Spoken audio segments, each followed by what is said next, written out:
एक बात बताइए, पुराने समय में कहा जाता था कि श्रृंगार औरतों का गहना होता है, पर आजकल की लड़कियों को हम देखते हैं, वो तो श्रृंगार के नाम से ही कोसों दूर भागती हैं।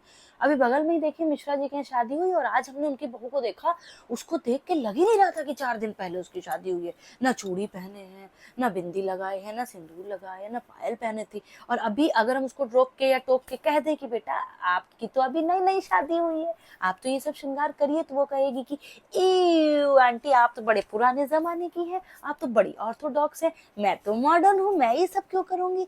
तो हम ये सोचते हैं कि मॉडर्न लोग क्या ये सब नहीं करते हैं श्रृंगार-विंगार। भाई हमने जो है श्रृंगार करना सीखा अपनी माँ से, उन्होंने सीखा होगा अपनी माँ से। जब हम अपनी माँ को देखते थे कि बिंदी लगा रही हैं, चूड़ी पहन रही हैं, लिपस्टिक लगा रही हैं, तो हम जाते थे कि मम्मी मम्मी मेरे भी लगाइए ना लिपस्टिक।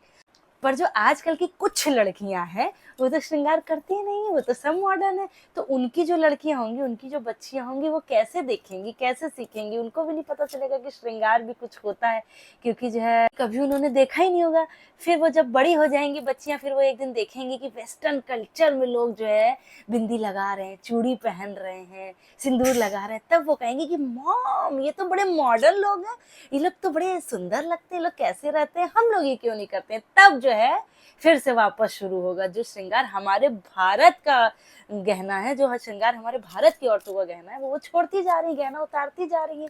तो और अगर उनको टोक दें तो हमें तो ये भी डर है कि कहीं वो ये ना कह दें बराबरी के नाम पे कि हम ही क्यों करें, हम ही क्यों, औरतें ही क्यों श्रृंगार करें, आदमी क्यों नहीं बिंदी लगाए? क्योंकि औरत और आदमी तो इसमें बराबर चल रहे हैं, जो आदमी करेंगे वही औरतें करेंगी, जो औरतें करेंगी वही आदमी करेंगे।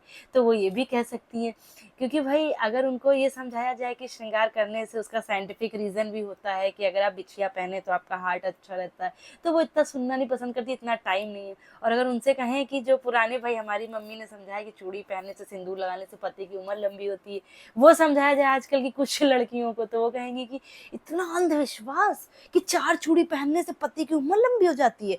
और फिर वो कहेंगे कि सिर्फ पति की उम्र क्यों लंबी होती है, पति भी पहने चूड़ियां तो पत्नी की भी उम्र लंबी हो, तो वो ये सब थ्योरी समझाएंगी, इसलिए अब उनको कुछ कह भी नहीं सकते। तो हमें समझ में नहीं आ रहा है कि हम जो है ये कैसे बचाएं श्रृंगार, जो हमारे भारत, हमारे भारतीय औरतों का गहना है, उसको हम कैसे बचाएं, क्योंकि अब वो विलुप्त हो जाएगा धीरे धीरे। जब वो करा ही नहीं जाएगा, कोई करेगा ही नहीं, तो विलुप्त हो जाएगा। जब तक भारत में है, जब तक कोई नहीं समझेगा, फिर वही जब वेस्टर्न कल्चर में कभी देखेंगे आगे चल के, तो फिर वो जो है आएगा वापस इंडिया में। तो उसको बचा लिया जाए भाई, कैसे बचाया जाए, आप ही लोग कुछ आइडिया दीजिए।